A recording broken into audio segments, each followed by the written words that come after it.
Welcome to another weekly preview here on the Fantasy Puck channel. I'm going to be going over the best streamer options, players, defensemen, goaltenders, so that you guys can min-max your way to winning this week's fantasy hockey matchup.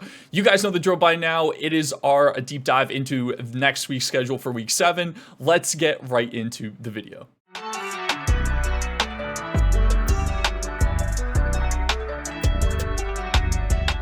Again, another typical schedule out of the NHL with the off nights being on the Monday, Wednesday, Friday, and Sunday.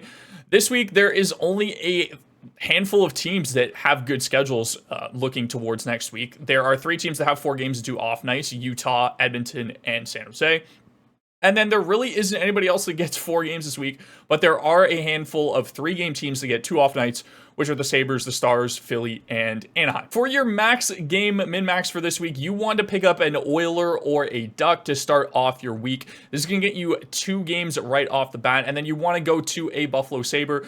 This being the case because on the 24th, the Sunday, there's only 1 game played. So the Sabres play 3 games between Wednesday and Saturday. So you want to definitely add them, 2 of which are off nights, to get you a maximum of 5 games with a minimum of 3 off nights. Moving on to the worst schedule of the week, as you can see, there is a lot of teams that only play 2 games.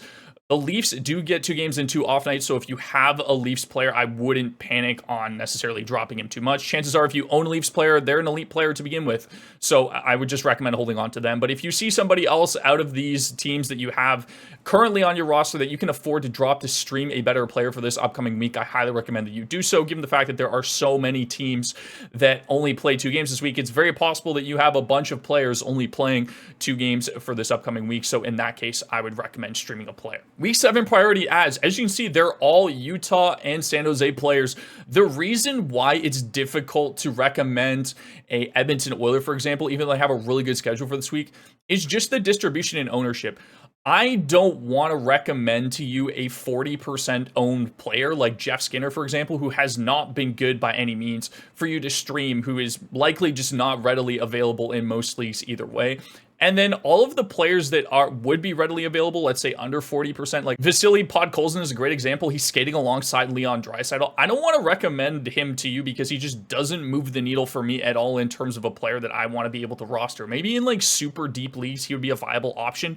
But again, he gets around like 13 minutes a night, doesn't really shoot too much, and just chips in the hit category. So again, it's difficult to recommend Edmonton Oilers players just given the makeup of their team, very similar to teams like the Leafs, for example, where a lot of their high-end players are really good and their low-end players are really bad.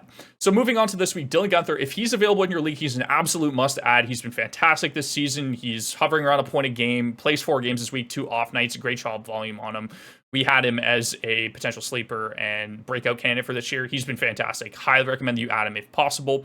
Fabian Zetterlund has come out of nowhere. He might be this year's Owen Tippett. Great shot volume, great hit volume on top of that. And then now line 1 and power play 1. 2 off nights. He is probably my number 1 ad, just given the fact that Guenther is over 50% owned. Zetterlund should be readily available to most leagues, and I highly recommend you grab this guy. I think he's an absolute must add as well, just to keep on your roster for the foreseeable future.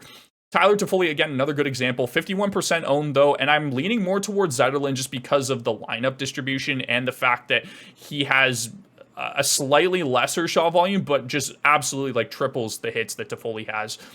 So I'm leaning Zetterlund in that regard just because he's more readily available. And again, he's got line 1, power play 1 compared to Toffoli, where San Jose's kind of gone about and split their power play up. You've seen like Macklin Celebrini, Will Smith kind of move on to that second power play unit.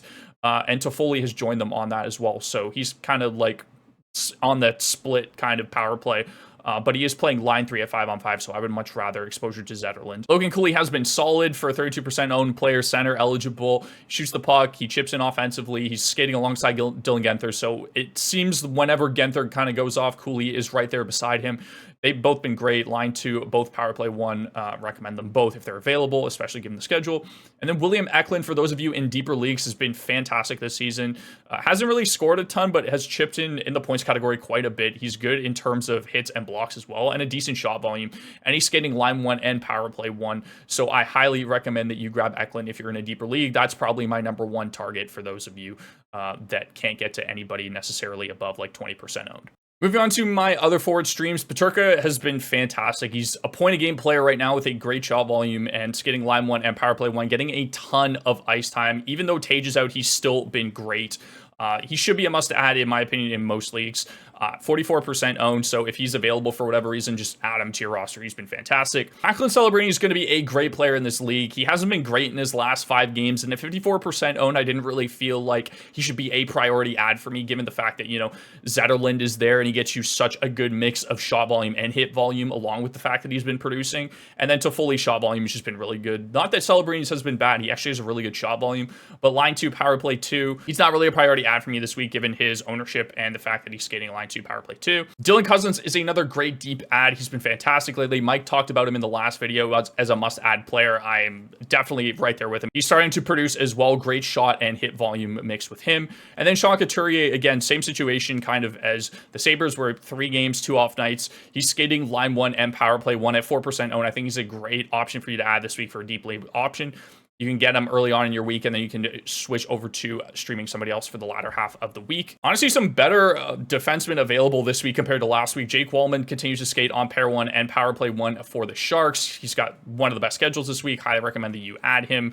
He will chip in the block category as well, and his shot volume has been solid, along with the fact that he's power play 1 and his production has been pretty solid.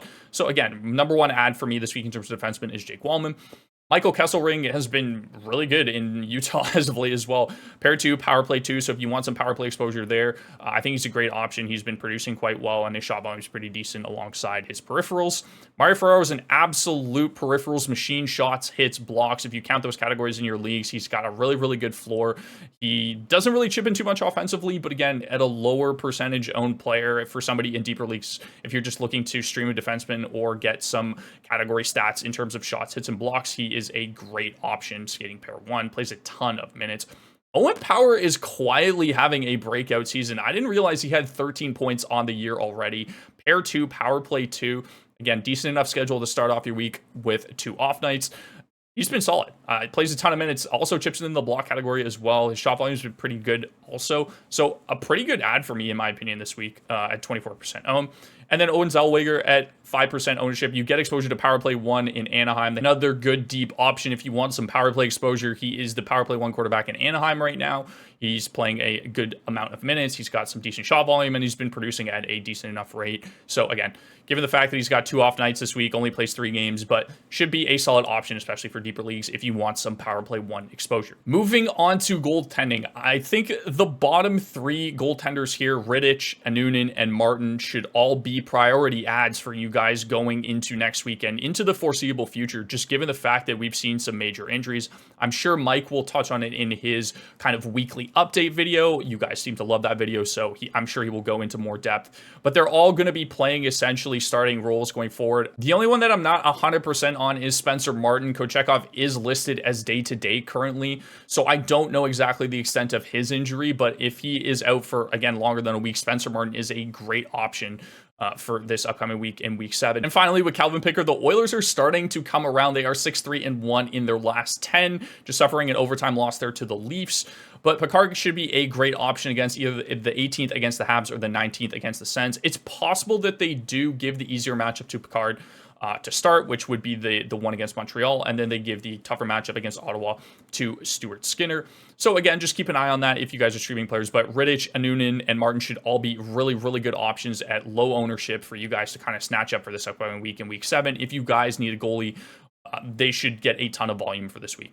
That's going to do it, guys. Let me know in the comments down below if there's any players that you are panicking on or not sure what to do. I'm going to be doing a video this week to kind of give a sense. I know we've seen a lot about guys like Wyatt Johnson and Jason Robertson, especially basically all of Dallas. But if there's anybody specifically that you want me to touch on in kind of an updates for players video as to where I stand in terms of should we be panicking along these players, please let me know in the comments down below. That would help out for this next video. And then I'm able to cover players that you guys want me to talk about. But other than that, be sure to hit that subscribe button and that like button. Appreciate all the support recently. Good luck in your week 7 matchup.